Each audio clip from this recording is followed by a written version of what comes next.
नमस्कार। Action replay में आप देख रहे हैं सुनील हालाकंडी को। मेरा नाम सुनील हालाकंडी है और जो लोग मुझको नहीं जानते हैं वो उनके बारे में मैं थोड़ा अपना परिचय दे दूं। हालांकि बहुत इंटरेस्टिंग या का दास्तान नहीं है। मेरे परिचय में कोई बहुत बड़ी चीज नहीं है। मैं बेसिकली राजस्थान से हूं और मैंने MNIT यानी मालवीय रीजनल इंजीनियरिंग कॉलेज से 1978 में BE किया था और उसके बाद मैं ऑटोमोबाइल इंडस्ट्री से जुड़ा रहा और लास्ट में मैंने फोर्स मोटर्स में काम किया। उसके बाद मैं एक छोटी उनके एंसिलरी में भी काम किया था। और मैं अचानक राजनीति में क्या आ गया, या राजनीति में तो मैं अभी भी नहीं हूँ। राजनीति में मैं क्यों कमेंट करने लगा, क्यों मैं राजनीतिक विश्लेषण करने लगा। राजनीति में आपको जान के आश्चर्य होगा कि मैं 1967 से जुड़ा हुआ हूँ, 1967, यानी उस समय जब मैं 10 साल का था। 10 साल का था और मैं पांचवी कक्षा में पढ़ता था। उस समय में यही कहा जाता था कि आप कौन सी क्लास में पढ़ते हैं, कौन से स्टैंडर्ड में पढ़ते हैं। बाद में जब अंग्रेजीकरण या कॉन्वेंटाइजेशन जो भारतीय एजुकेशन को उस समय होना शुरू हुआ, तो मैं 5वीं क्लास में पढ़ता था।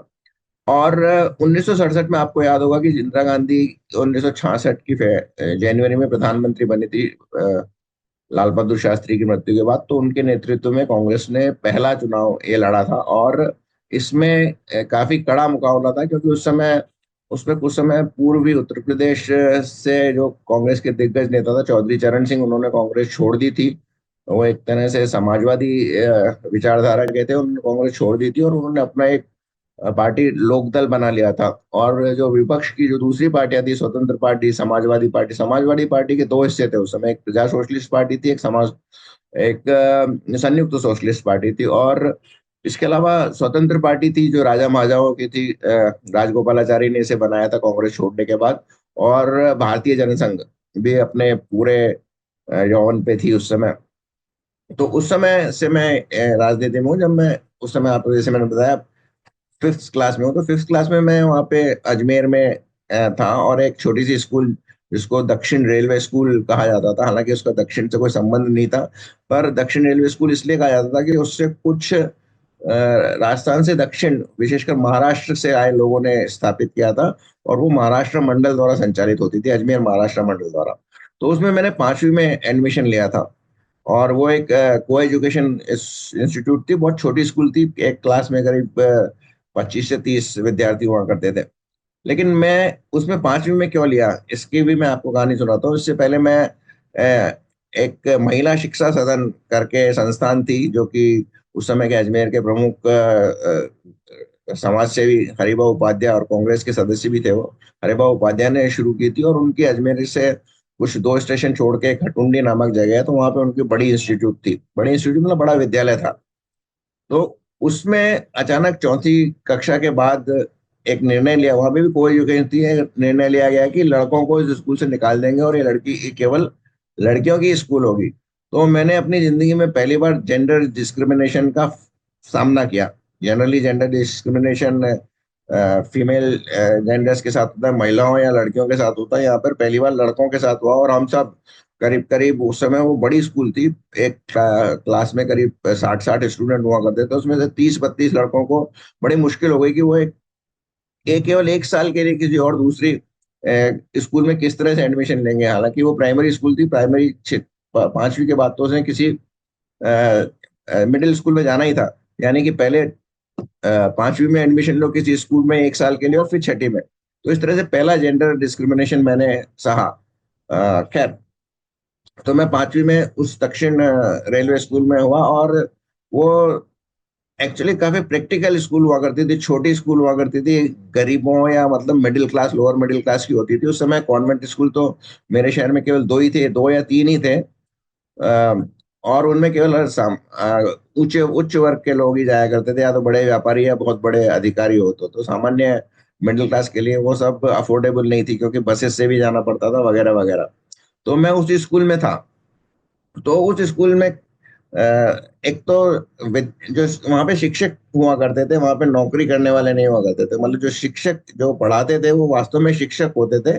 वो वहां के मात्र नौकरी नहीं कर रहे होते थे। जैसा कि आज की तारीख में आपको बहुत सारी विशेषकर सरकारी स्कूलों में तो मिलेगा ही, प्राइवेट स्कूलों में भी मिलेगा। तो वो काफी इंटरेस्ट बच्चों में लेते थे, एक एक बच्चे के बारे में जानते थे, और उसकी जो कमियां होती थी या जो उसकी अच्छाइयां होती थी उसको अच्छे से विकसित करते थे बच्चों को। तो ये उस समय की एजुकेशन की बहुत खास बात थी। सारे सरकारी स्कूलों में भी यही हुआ करता था। मैंने हायर सेकेंडरी भी सरकारी स्कूल से ही पास की, और मेरे जैसे हजारों लोगों ने हायर सेकेंडरी सरकारी स्कूलों से ही पास की थी। और अजमेर में एक हमारा government Oswal Jain higher secondary school था, और एक गवर्नमेंट स्कूल हुआ करता था वहां से। तो हर साल 10-12 लोग आईएएस ऑफिसर बने थे, और काफी सीनियर पोजीशंस में केंद्रीय सरकार में रहे हैं।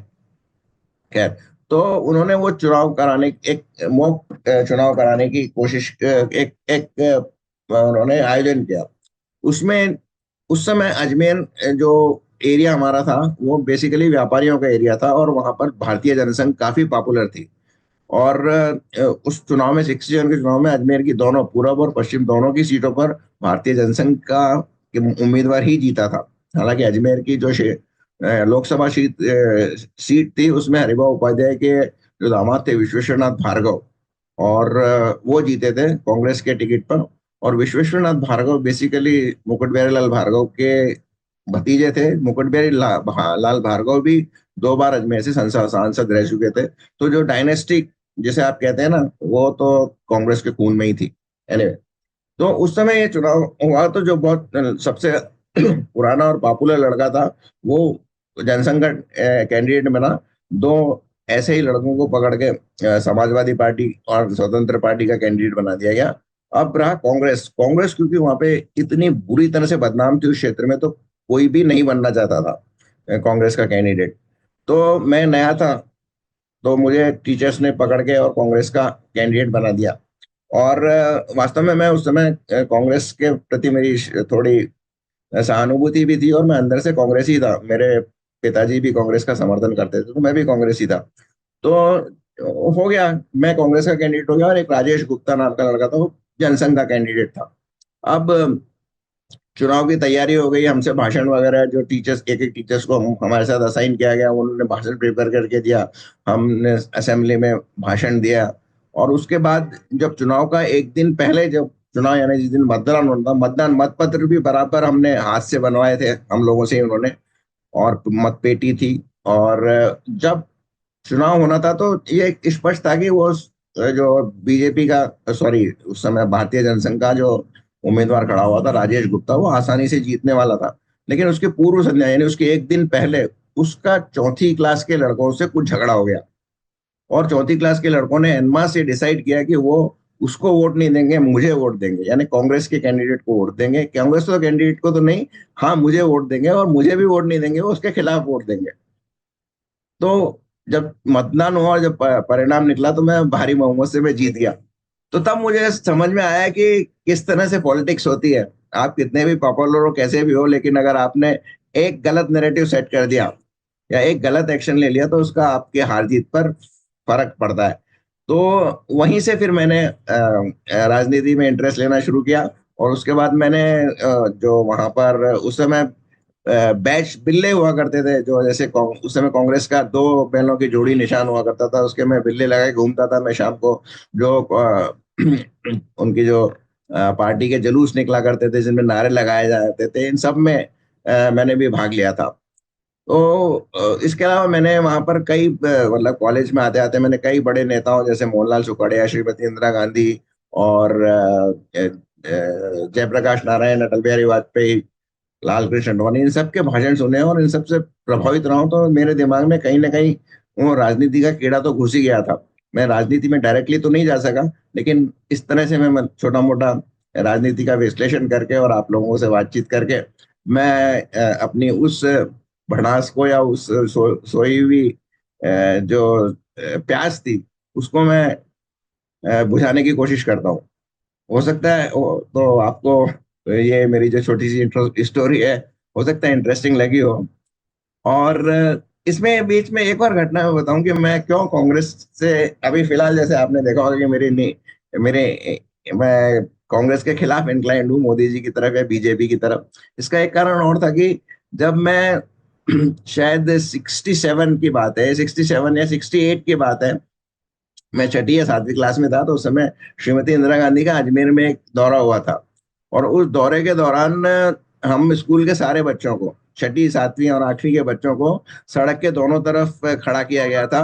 कि झंडे और छोटे छोटे झंडे झंडे दे दिए गए थे उनको कि जब इंदिरा गांधी आएगी तो उनका झंडे फहरा कर उनका स्वागत करना है।